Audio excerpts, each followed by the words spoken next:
Let's talk football for just a minute. You know, in football, there's all kinds of complexity. There's offensive schemes, defensive schemes, X's and O's, strategies, time management, clock management, all those things. You know, what good is all of that if you can't block and tackle effectively? Boy, the world of selling is exactly like that. What does all the rest of it matter if you can't do the basics well? You know, one of the basics that gets overlooked dramatically in many sales organizations is the very simple concept of sales process. Oh, geez. Kelly, really? Sales process? Yeah, I know. It's not sexy and it's no fun to a lot of people, but it is absolutely critical to sales success. In this week's podcast, we talk at length about the value of sales process. This is Sales Untraining, a very different kind of sales podcast. 3 out of 4 salespeople are failing. They're falling short of their revenue. Why doesn't sales training work? That's what this sales podcast is about. It's your weekly sales strategy guide designed to rewire your sales brain.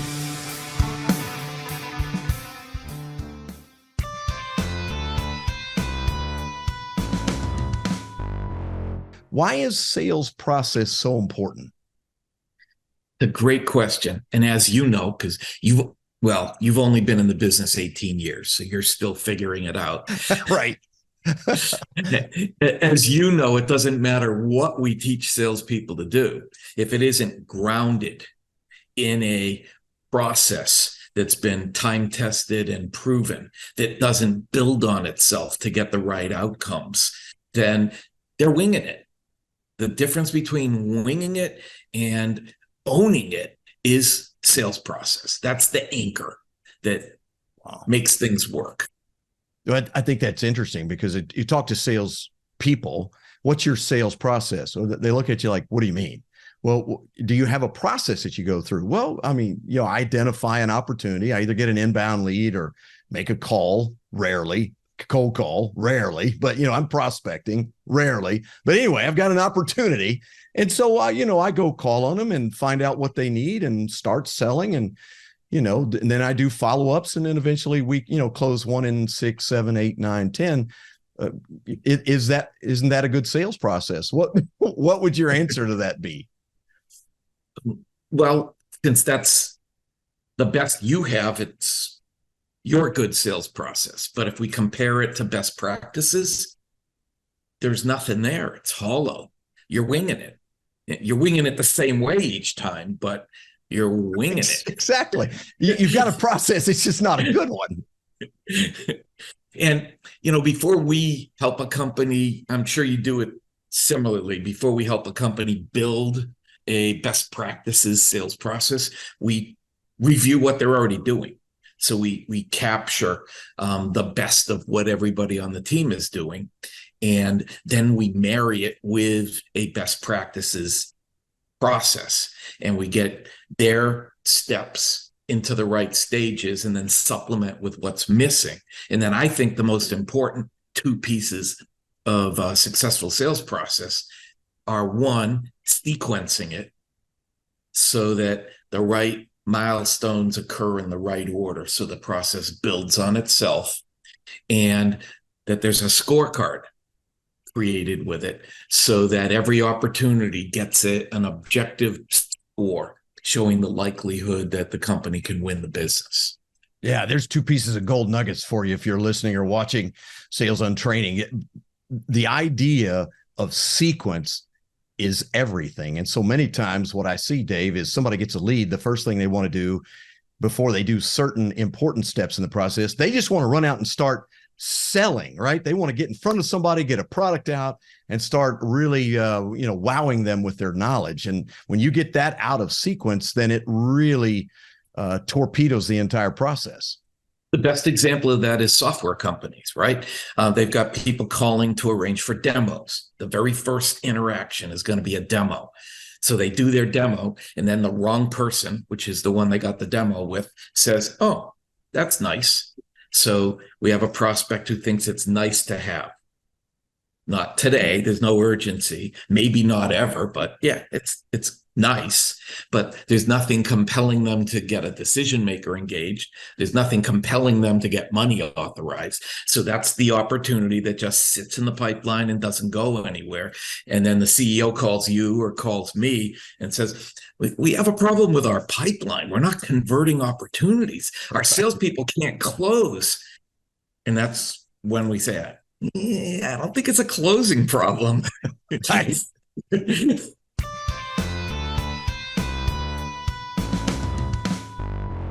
I'll ask people, what's your plan? And they'll say, I'm going to do $2.2 million this year. Well, that's not a plan. That's an objective. And yet even I sometimes throw that out there. Hit your plan. Well, it's to hit your revenue objective utilizing a plan. That's exactly what we're talking about. So some things that need to happen. Number one, your people need to have a very clear understanding of the gap between what their revenue objective is and exactly where they are or where they will wind up at the current pace. How do you plan to achieve a number if you don't know what the delta is between where you are now and where you're going? And it is amazing how many salespeople have absolutely no clue. I mean, none. Look, where are you? We're 6 months in. Where are you? Well, I'm 45% of plan. Okay, so you're a little bit behind. You should be at 50% of plan halfway through the year. Yes. Okay, how much is that 5% represent? Well, it's $100,000. Okay, great. So based on your current funnel, based on your current opportunities, will you hit your number? Well, I think so. What do you mean you think so? Either you will or you won't. It should be fairly straightforward. It's just math. You look at the number of opportunities you have, the plausibility that they close, variability of those that might fall out or you might win. Or I mean, it's analysis. You should be able to tell me, well, I can't know that. No, you can know that. It's just like the baseball player who gets a hit 1 out of every 3 times. When they go to bat, we don't go, well, I have no idea if they're going to get a hit. No, I've got a pretty good idea. It's about 1 in 3. Oh, against this particular pitcher, it's more like 4 in 10 because he just kills this guy, right? You're using data. You're using analysis to have a sense of where you are. And that has to begin by where are you now and where are you trying to get to? What's that delta? If they don't know that, if they can't tell you in detail, then they have no earthly idea if they're going to hit their number. Working opportunities in the funnel. Where are they in the funnel? What is the probability that they close this year or this revenue period, whatever that might be? What is the percentage likelihood that we close those deals? And all things being equal, what is the very best guess we can give you based on data where we will end up the year? Then we look at where we're supposed to wind up based on our quota for the year and say, wow, we're going to come up a little short. So knowing that, then we need to have an understanding of how many opportunities it would take to bridge that gap. Now, a lot of people say, well, but I don't have any idea. I don't know. Well, the simple way, which is, by the way, doesn't work, but the simple way is number of customers divided into number of amount of revenue gives you an average, except that it doesn't work that way.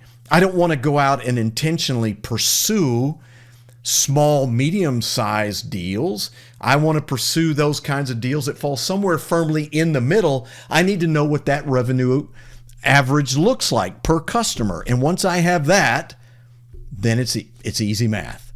Let's say a middle of the road customer does $200K and I need $1 million in a gap that I have right now. I won't hit my number. I'm going to be $1 million short.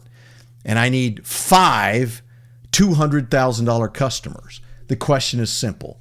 Can you create a detailed, specific plan to identify a number of opportunities that will allow you to close 5? If your closing rate is 1/3, I'm going to need 15. Ooh, that sounds like a lot. Well, it's still very early in the year. Perhaps we should get busy prospecting. Listen, you know what the long and short of it is? The number one reason that people don't hit their number, second place isn't close. The number one reason people don't hit their number, they just don't have enough opportunities in their funnel. A sales process can be super simple. I want you to think in terms of if this is a new concept, and it may be a new concept for people, I don't want to assume. Think in terms of take out right now 6 to 8 index cards or Post-it notes and lay them out on your desk right next to each other, going across in a horizontal line. And then first Post-it note is step 1. If you took out 7 or 8 Post-it notes, the 8th Post-it note on your desk right now is step 8. In an ideal situation, what should every prospect read, receive, prepare, and interact with you to have the ideal buyer experience? In other words, what should that first contact look like? What do you say? What do you send? What do you say? How do you say it? What do you do? How do you do it? Consistently. Number 2, they respond to that first outreach. What is your typical second step? Now, the structure, let's talk about structure versus content, because to treat every prospect the same, I think, is another big mistake. And a lot of sales training says, oh, just have a process and put every prospect through the machine. Well, if you've got a $100,000 deal and you got a $10 million deal and you treat those both the same, you're going to lose them both. So that's not going to work. But think about the structure. Structurally, those 8 Post-it notes are always 8 Post-it notes. The content or the context of what happens in those 8 different steps, that's always going to be tailored and highly personalized to that prospect who's got that particular problem, wants that particular outcome, etc. How does this come into play? It changes what you talk about. It changes some of the value items that you might send to help them. We can talk about that in a second. But basically, it goes from discovery, right? Deeper discovery, see if we're a fit, qualify, disqualify, second conversation. Maybe there's a committee, maybe there's a board of directors, maybe there's another decision maker that you need to loop in. Then there's some kind of decision call. Then there's a proposal. Then there's any negotiating that needs to happen. By the way, negotiate means negotiate up as well as negotiate down. Absolutely. Don't just think it's about negotiating down. And then close the deal, sign the paperwork, take the credit card, get the check, and then you're done. So is that consistent from initial contact all the way through signed contract? If it's not, that is the easiest thing to fix. The structure then will give you the confidence. We need to put prospects at the center of our sales process. And, you know, for people that have some sales reluctance or sales hesitancy, even professional full-time salespeople, sometimes it's like, oh God, I got to go back in the arena. I got to do it again. And again, this is where sales training comes in. It's where sales training failure comes in. You say, okay, well, let's take off our salesperson hat and let's put on our person hat. What are we really doing when we're engaging in a sales process? We are inviting people to a conversation. So let's unpack both halves of that. The invitation to a conversation. Generally, people are not afraid of an invitation. On the other end of an invitation is something good. Puppies, cake, bourbon, flowers, party, whatever it is. So generally, people are not afraid of either sending or receiving an invitation. Let's talk about conversation.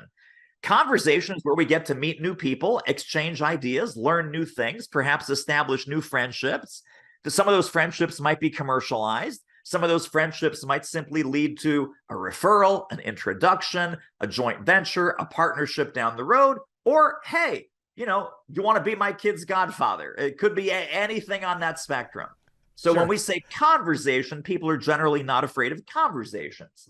So if you take the drama and the trauma out of, oh my God, I got to sell someone that, I'm going to force someone to do something that they don't want to do. And Kelly, give me the script to do that. Kelly, give me the tactics to do that. Kelly, give me the proposal template that I can send. Kelly, give me the opening question so I can force this poor person to do something that they don't want to do, that is not in their best interest, it's not going to work.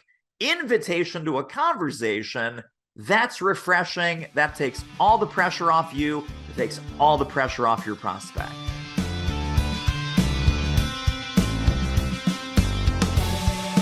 I'm Kelly Riggs, host of the Sales Untraining podcast. A couple of quick questions for you.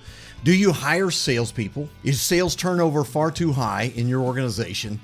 Do you struggle to find A players for your sales team? Well, these are very common questions, and there is a better way to hire. I'm a partner with Objective Management Group, OMG, and they have been assessing sales candidates for over 30 years. In fact, they've assessed over 2.5 million salespeople. Now, this is a very different type of assessment. First thing out of your mind is it another behavioral assessment? Is it a psychometric tool? Is it a personality quiz? No, nothing like that.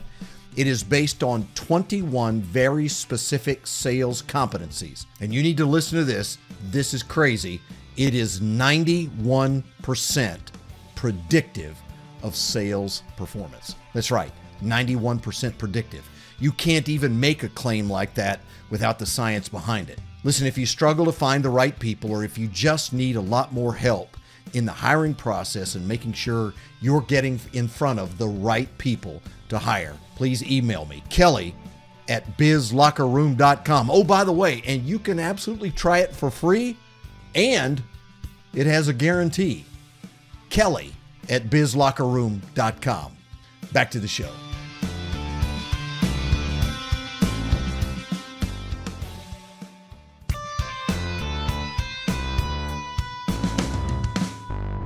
When I hear a coach talking about generalities like you need to focus, you need to work harder, you need to get better at, you need to get motivated. I mean, just ridiculous things that are supposedly coaching that have nothing to do with specific skills, then that's a pretty clear indicator you're not coaching at all. What are they not doing well? What are they not good at? And I listed a number of things. Do they follow a sales process? Oh, you have one? Are they following it specifically with every opportunity? Are you double checking? Are you coming alongside? Are they doing discovery poorly? Are they doing pre-call planning poorly? Are they not doing good presentations because they didn't get good information in discovery, or they're not converting that to a good presentation? Do you have the pieces and parts of the sales process identified, mapped out, that you can break it down and help them get better? Please do not tell me you have a CRM for your sales process. That's a whole nother ball of wax. That's another problem. Well, I don't need to coach them on sales process, Kelly, because we have a CRM.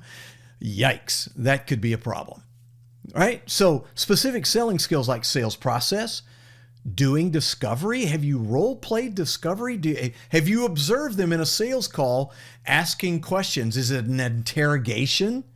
Or are they actually involved in a dialogue, a give and take with the customer, and they're excavating their answers and getting more and more really powerful information? No, that's your job, to help them get better at that.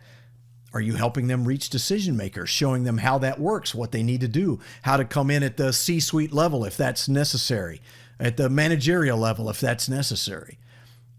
Are you teaching them specifically and working with them on how to sell value? No?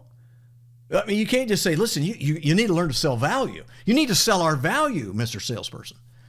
Ms. Salesperson, if you're not selling value, you're not going to be very successful. Guys, that's not coaching.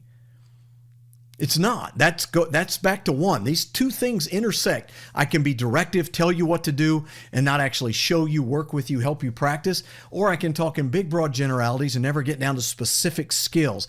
If one or both of those things are present in the way you lead your salespeople, you're not coaching. And again, I want to go back to the numbers.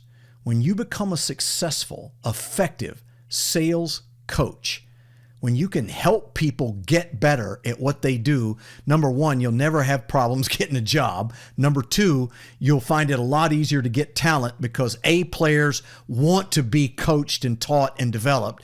And number three, your results are going to improve, in many cases, very dramatically.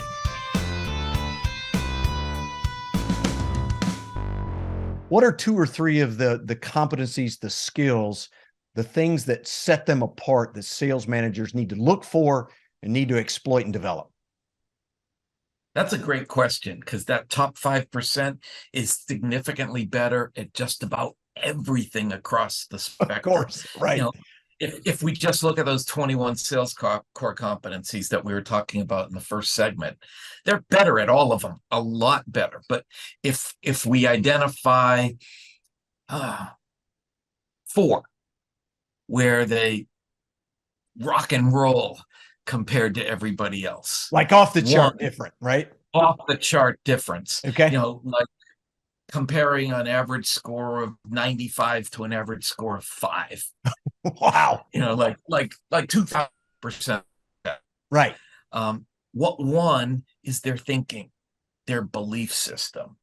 The top 5%, their supportive, positive beliefs just trash the bottom 50%, who are just riddled with non-supportive beliefs and negative self-talk and a lack of confidence that they can accomplish what needs to be accomplished. Right.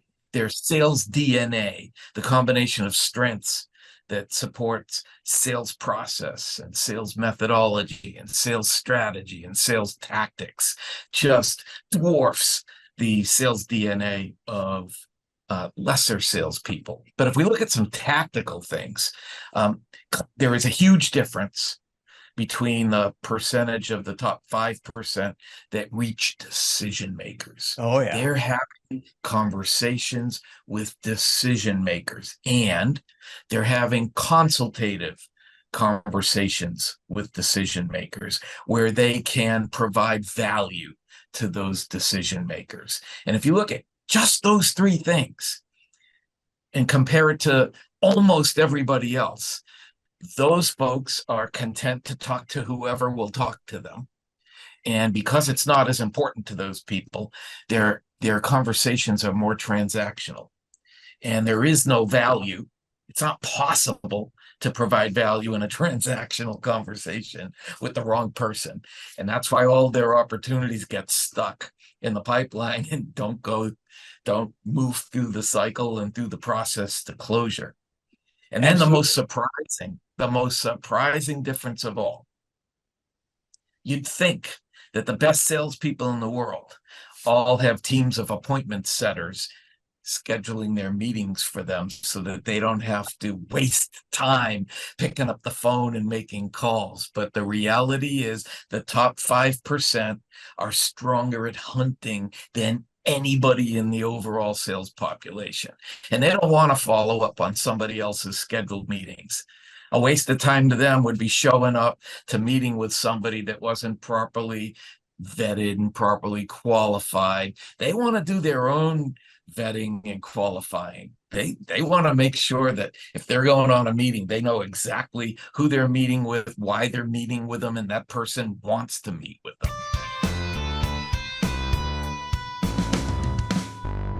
When you're training, you need to provide context. I mean, for example, in the world of sports, you know, we talk about running a route. Well, context matters. I was a wide receiver, so we talk about how you run routes. You have to know the different routes, what's called a route tree. What is a 1 route and a 2 route and a 3 route? Or if they have names for those routes or combo routes that you run. Yeah, sure, but context matters. What defensive scheme are they in? Are they at the line of scrimmage pressing you, or are they playing zone? Are they playing 2 deep or 3 deep or 1 deep? I mean, if you're a football fan, as I obviously am, you're going to understand those terms. But what I'm trying to say is that context matters. I mean, if you teach someone how to close sales and you don't put it in the context of the entire sales process, identifying decision makers, selling value, doing discovery, et cetera, then I don't care how good of a closer you are, any more than I care how good you run routes. If you can't put them into context, if you consistently can't get open because you can't identify a defense, for example, then that's going to be a serious kind of problem. Number 4, what kind of observation and coaching and testing do you provide or create for the salespeople that you're teaching and training? Hey, this is so incredibly important. I mean, we've talked about it in multiple episodes, and it'll come up in future episodes as well. But if your sales leaders cannot coach improvement, behavioral change in salespeople, then the chances that your sales training is effective is almost zero. No, I mean, just putting the knowledge out there is not training. Just providing a monitor and a YouTube video is not training. You need someone to come alongside and explain context and explain when this applies and explain the many variations that exist and how you're going to go about implementing those. This thing we do called selling is extraordinarily difficult. It's why salespeople are among the highest paid individuals in corporate America, because we're playing a competitive. Sometimes our underperformers are a function of the leader as much or more than a function of the people. Got to have the right leaders. They've got to be well trained, well prepared. And again, the expectations have to be crystal clear. They have to know how to coach effectively. They have to know how to create a culture of accountability. They have to know how to develop salespeople to be effective on their own in the field.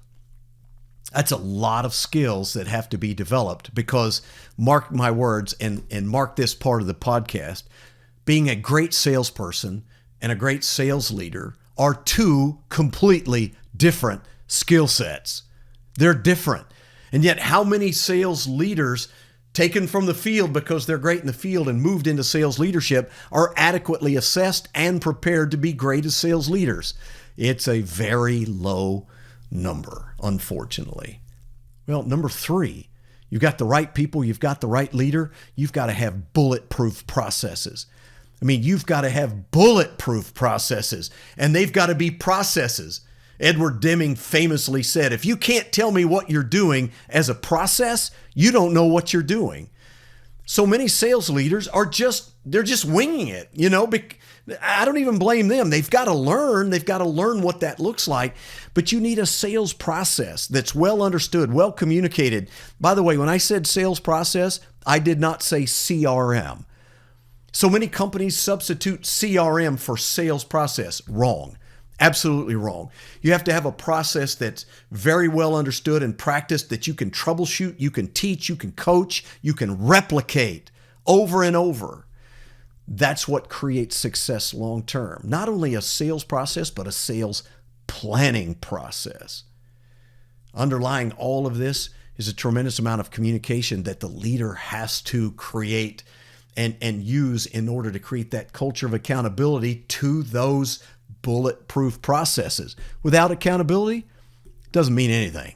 You can have great processes, but if you've got a leader that doesn't create that accountability, and people just don't know how, well, it's possible. Trust me, you can radically transform your sales results. The question is, do you have the will to do so? I'll see you on the next episode of Sales and Training.